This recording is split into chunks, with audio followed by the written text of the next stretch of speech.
Hello दोस्तों, आज review करेंगे एक upcoming IPO company Senco gold and diamonds को। और देखेंगे कि ये कंपनी बन सकती है क्या सोने की चिड़िया। तो एंड तक बने रहिएगा। और हम एंड में ये देखेंगे कि इस आईपीओ के लिए हमको अप्लाई करना चाहिए, नहीं करना चाहिए, लिस्टिंग गेन्स के लिए अप्लाई करना चाहिए या लॉन्ग टर्म के लिए अप्लाई करना चाहिए। ये सारे सवालों के जवाब हम देंगे, तो बने रहिएगा। और सारी चीज़ें देखेंगे इस वीडियो में। कंपनी के फंडामेंटल्स को देखेंगे, कंपनी के बिजनेस को देखेंगे, इसका भी करेंटली ग्रे मार्केट प्रीमियम क्या चल रहा है उसको देखेंगे, कंपटीशन एनालिसिस भी देखेंगे। और एज मैंने एंड में बोला कि क्या स्ट्रेंथ्स है क्या वीकनेस है, उसके बेसिस पर आपको लिस्टिंग गेन्स के लिए अप्लाई करना चाहिए या फिर लॉन्ग टर्म के लिए अप्लाई करना चाहिए। तो शुरू करते हैं। अब जानते हैं इस कंपनी के बिजनेस के बारे में।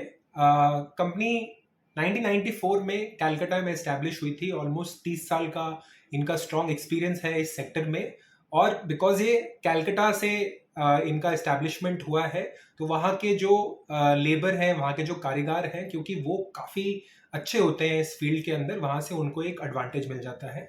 दूसरा, इस कंपनी का अभी करेंटली ये ईस्टर्न इंडिया, मतलब पूर्वी भारत में सबसे बड़ी रिटेल ज्वेलरी चेन है। इसके टोटल इंडिया में 136 स्टोर्स हैं, जिसमें से 75 कंपनी खुद मैनेज करती है। इसका मतलब वो कंपनी खुद ओन करती है और उनको खुद ऑपरेट करती है। बचे हुए जो स्टोर्स हैं वो फ्रेंचाइजी ऑपरेटेड है। अब इससे एक बात ये भी आपको जानने को चलती है, क्योंकि फ्रेंचाइजी मॉडल इन्होंने ऑलरेडी अडॉप्ट कर लिया है, तो तेजी से ये ग्रो कर सकते हैं, क्योंकि फ्रेंचाइजी मॉडल आपको हेल्प करता है ज्यादा जल्दी से ग्रो करने के लिए। कंपनी डील करती है मेनली गोल्ड एंड डायमंड में, बट और भी अदर जो प्रेशियस मेटल्स हैं जैसे प्लैटिनम और जेम्स एंड ज्वेलरी, काफ़ी वाइड रेंज है इनकी। और ऑलमोस्ट सब तरह के जो ज्वेलरी वाले डिमांड होते हैं उनके अंदर ये डील करते हैं। और साथ ही साथ ये एक वाइड रेंज ऑफ वैरायटी और डिजाइन अपने कस्टमर्स को ऑफर करते हैं। बहुत ट्रस्टेड नेम है इनके। जो कस्टमर्स हैं वो रिपीट परचेजर हैं और बहुत भरोसा करते हैं इस ब्रांड के ऊपर। ये भी एक बहुत स्ट्रॉन्ग, आई थिंक, फेवर करता है इस ब्रांड को। कंपनी ऑनलाइन और ई कॉमर्स में भी एक प्रेजेंस रखती है। उनका एक खुद का वेबसाइट है जहां से लोग ऑनलाइन खरीदारी कर सकते हैं। तो उस ट्रेंड को भी इन लोगों ने काफ़ी अच्छे तरीके से इनकॉर्पोरेट किया है अपने बिजनेस के अंदर। हाइब्रिड मॉडल है, रिटेल के स्टोर्स हैं ऑफलाइन, साथ ही साथ आप ऑनलाइन भी खरीदारी कर सकते हो। तो ये भी एक स्ट्रॉन्ग फेवरेबल पॉइंट है। दूसरा, इस कंपनी को काफ़ी अवार्ड्स भी मिले हैं अपने क्राफ्ट्समैनशिप के लिए, अपने इनोवेशन के लिए इन द ज्वेलरी स्पेस। तो ये हो गया समझने के लिए कंपनी का overall business model. I hope कि आपको अभी तक ये पूरा समझ में आ गया हो। और ज्वेलरी सदाबहार सेक्टर है जैसे आप जानते होंगे, जबकि इसकी ग्रोथ उतनी ज्यादा नहीं है। ओवरऑल सेक्टर की ग्रोथ अगर आप देखें तो 8 से 10% की है इंडिया में over the last 10 years. But अब बात करते हैं कंपनी के फाइनेंशियल्स की। यहाँ पर 3 स्ट्रॉन्ग पॉजिटिव्स दिख रहे हैं मुझे कंपनी के फाइनेंशियल्स के अंदर। और एक बात है जो थोड़ा कंसर्निंग है, उसको भी देखेंगे। तो जो 3 पॉजिटिव्स हैं पहले उसको डिस्कस कर लेते हैं। कंपनी का टोटल रेवेन्यू FY21 से FY23 में ऑलमोस्ट 1.5x से ग्रो हुआ है टू 4000 करोड़। कंपनी का जो प्रॉफिट आफ्टर टैक्स है वो 60 करोड़ से बढ़कर 160 करोड़ हो गया है उसी ड्यूरेशन में, जो कि 2.5x से भी ज्यादा की ग्रोथ है। ये एक काफी स्ट्रॉन्ग और पॉजिटिव डिस्प्ले है कंपनी के परफॉर्मेंस का। कंपनी के जो रिजर्व्स एंड सरप्लस हैं वो 530 करोड़ से बढ़कर ऑलमोस्ट 870 करोड़ हो गए हैं, जो कि एक काफी अच्छा ये दिखा रहा है कि कंपनी के पास सरप्लस और रिजर्व्स हैं वो बढ़ रहे हैं। अब नेगेटिव पे आते हैं। कंपनी की जो बोरोइंग्स हैं, मतलब कंपनी का जो डेट है वो भी काफी बड़ा है। ऑलमोस्ट दो गुना से ज्यादा बड़ा है।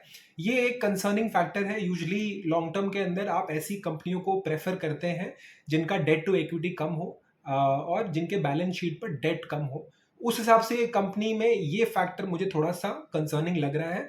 बट इसको कंपेयर करेंगे आगे जाके कंपटीशन से और देखेंगे इस सेक्टर के कंपैरिजन में ये कैसा परफॉर्म कर रही है। अब बात करते हैं कंपनी के वैल्यूएशन की, जिसके बेसिस पर हम ये डिसाइड कर पाएंगे कि कंपनी में हमको इन्वेस्ट करना चाहिए कि नहीं चाहिए, और इसके बेसिस पर लॉन्ग टर्म गेन्स हमको मिलेंगे कि नहीं मिलेंगे। तो सबसे पहले देखेंगे कंपनी का प्राइस टू अर्निंग्स रेशियो। जो इनकी जो पी रेशियो करेंटली है ऑफर प्राइस के हिसाब से वो 13.8 आ रही है। अट्रैक्टिव लग रही है। ऐसा लगता है कि कंपनी में लॉन्ग टर्म ग्रोथ के प्रोस्पेक्ट्स हैं और शेयर प्राइस डेफिनेटली अभी आपको अंडर वैल्यूड मेरे हिसाब से लग रहा है। जो कंपनी की आरओसीई है वो 14.2% है, ये भी एक अच्छा खासा परफॉर्मेंस है आरओसीई पे। कंपनी की ईपीएस 22.93 पर शेयर है अभी करेंटली, और जैसा कि हमने पहले डिस्कस किया था, कंपनी का जो अभी रेवेन्यू है FY23 क्वार्टर का वो 4,000 करोड़ रुपए है। लेकिन अब सिर्फ स्टैंड अलोन कंपनी को देख के हम ये डिसाइड नहीं कर सकते हैं कि ये कंपनी अंडर वैल्यूड है या ओवर वैल्यूड है। सेक्टर को भी देखना पड़ेगा, जो इनके रेलेवेंट कॉम्पिटिटर्स हैं उनको भी देखना पड़ेगा। तो हम कल्याण ज्वेलर्स को देखते हैं। टाइटन ऑल्सो एक कॉम्पिटिटर हो सकता है, बट वो स्पेस काफी डिफरेंट है। टाइटन ज्वेलरी के अलावा और काफी कुछ चीजों में डील करता है और वो बहुत बड़ी कंपनी है। तो एक तो साइज के हिसाब से कंपैरिजन सही नहीं रहेगा, और दूसरा वो काफी डाइवर्सिफाइड है, इसलिए कल्याण ज्वेलर्स एक ज्यादा बेटर और रेलेवेंट कंपैरिजन मुझे लगता है। तो कल्याण ज्वेलर्स से इसको कंपेयर करते हैं। कल्याण ज्वेलर्स का जो करंट पीई है वो 32-33 के आसपास है। तो उस हिसाब से अगेन ये फिर से लग रहा है कि सेंको एक अंडर वैल्यूड शेयर है, और इसमें डेफिनेटली उस हिसाब से निवेश करना चाहिए। दूसरा जो आरओसी है कल्याण ज्वेलर्स का वो 12% है। उस हिसाब से भी अभी करेंटली आपका सेंको जो कंपनी है वो अच्छी परफॉर्म कर रही है। ईपीएस अगर कंपैरिजन करें तो उसमें काफी डिफरेंस है। सेंको जबकि 22 रुपए पर शेयर है, कल्याण ज्वेलर्स FY23 में उनका जो अर्निंग्स पर शेयर थी वो सिर्फ 4 रुपए थी। कंपनी की मार्केट जो अभी रेवेन्यू है FY23 में वो ऑलमोस्ट 14,000 करोड़ है। तो 4,000 से 14,000 करोड़ ये डिफरेंस है 3x से ज्यादा। बट सेंको के अंदर अभी काफी ग्रोथ पोटेंशियल्स हैं। मुझे लग रहा है फ्रेंचाइजी मॉडल को ये लेवरेज कर सकती है, जो उन्होंने अभी पैसे बोरो किए हैं और जो इक्विटी रेस करेगी उस हिसाब से ये लोग अपने नेटवर्क को भी ग्रो करेंगे। तो पी डेफिनेटली कम लग रहा है कल्याण ज्वेलर्स के हिसाब से, तो डेफिनेटली ग्रोथ पोटेंशियल है यहाँ पर। बस वो एक डेट वाला जो फैक्टर है वो थोड़ा हमको ध्यान से देखना पड़ेगा कि कंपनी उस डेट को कैसे ट्रीट करती है। बट अगर आप कंपैरेटिवली देखें तो कल्याण ज्वेलर्स का भी डेट काफी ज्यादा है। तो इस सेक्टर के अंदर ही थोड़ा डेट हाई रहता है in general compare to some of the other sectors like I. अब बात करते हैं ग्रे मार्केट प्रीमियम की। अभी करेंटली जो कंपनी का ग्रे मार्केट प्रीमियम चल रहा है वो है 90 रुपीज पर शेयर, और जो लिस्टिंग का अपर बैंड है कंपनी का 317 रुपए। उस हिसाब से ग्रे मार्केट प्रीमियम ऑलमोस्ट 25 से 30% का चल रहा है। ग्रे मार्केट प्रीमियम लेकिन वेरी काफी करता है। अब वो जब कंपनी आईपीओ लिस्टिंग के लिए खुलेगी, कितने लोगों ने सब्सक्राइब किया नहीं किया, उस हिसाब से ये ऊपर नीचे जा सकता है। तो उस पर ध्यान जरूर रखिएगा। अभी के लिए थोड़े स्ट्रॉन्ग सिग्नल दिख रहे हैं कि आपको लिस्टिंग गेन्स मिल सकते हैं, but again like closely watch कीजिएगा। और मैं इस चैनल पे भी आपको बताता रहूंगा कि कैसे ऊपर नीचे जा रहा है। तो अगर आपको चाहिए तो आप जरूर सब्सक्राइब करें, और आप वो लेटेस्ट इन्फॉर्मेशन इस चैनल पे भी देख सकते हैं। आईपीओ की जो डेट है वो 4 से 6 जुलाई है। कंपनी का जो प्राइस बैंड है ऑफर्ड वो 301 रुपए से 317 रुपए पर शेयर है। मिनिमम लॉट साइज 47 शेयर्स की है, और ये टोटल इशू साइज जो है वो इस आईपीओ का 405 करोड़ का है।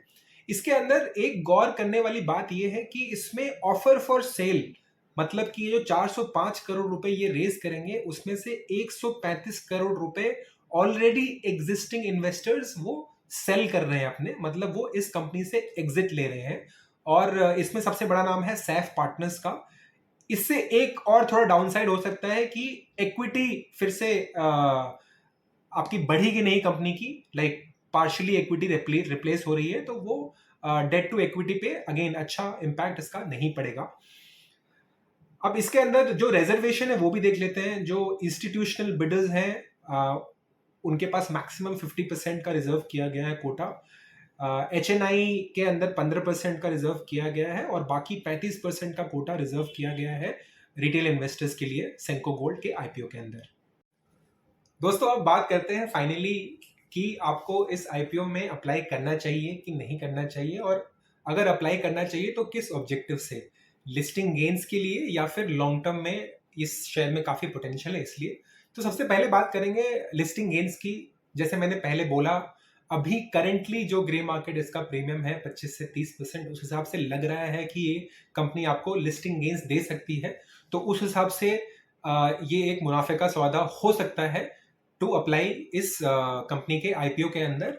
लेकिन जैसे ग्रे मार्केट प्रीमियम थोड़ा ऊपर नीचे होता रहेगा, तो मैं वही आपको रेकमेंड करूंगा कि आप पहले दिन एटलीस्ट वेट कर लीजिए, देख लीजिए कि कितने लोगों ने सब्सक्राइब किया है आईपीओ के लिए, जो आईपीओ है वो ओवर सब्सक्रिप्शन जोन में जा रहा है, नहीं जा रहा है, ग्रे मार्केट प्रीमियम कैसे ऊपर नीचे चढ़ रहा है, अगर थोड़ा अप ट्रेंड देखने को मिलता है, वहां पर स्टेबिलिटी देखने को मिलती है, तो डेफिनेटली लिस्टिंग गेन्स के लिए तो इस आईपीओ में अप्लाई हमको करना ही चाहिए।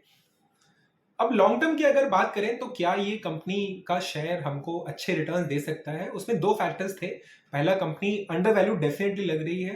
पीई रेशियो इनका 13.8 है, कल्याण ज्वेलर्स का 33 है, तो उस हिसाब से कंपनी अंडर वैल्यूड है। डेफिनेटली आपको लंबे समय के दौरान में अच्छा रिटर्न दे सकती है। बट प्रॉब्लम इनके बैलेंस शीट में वो एक ही है जो हमने डेट की बात की थी, जबकि कल्याण ज्वेलर्स में भी बोरोइंग्स काफी ज्यादा है।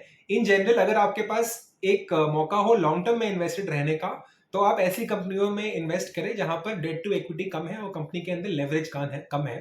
तो इस कंपनी में वैसा नहीं है। अगर over the period of next 1 to 2 years अगर कंपनी मैनेज कर लेती है अपने डेट को रिड्यूस करना समहाउ, और कंपनी फिर अच्छा ग्रो करती है, तो डेफिनेटली इसमें लॉन्ग टर्म के हिसाब से काफी पोटेंशियल है। उस हिसाब से हमको लेकिन थोड़ा देखना चाहिए, वेट करके, कि कंपनी अपने डेट को कैसे मैनेज कर रही है।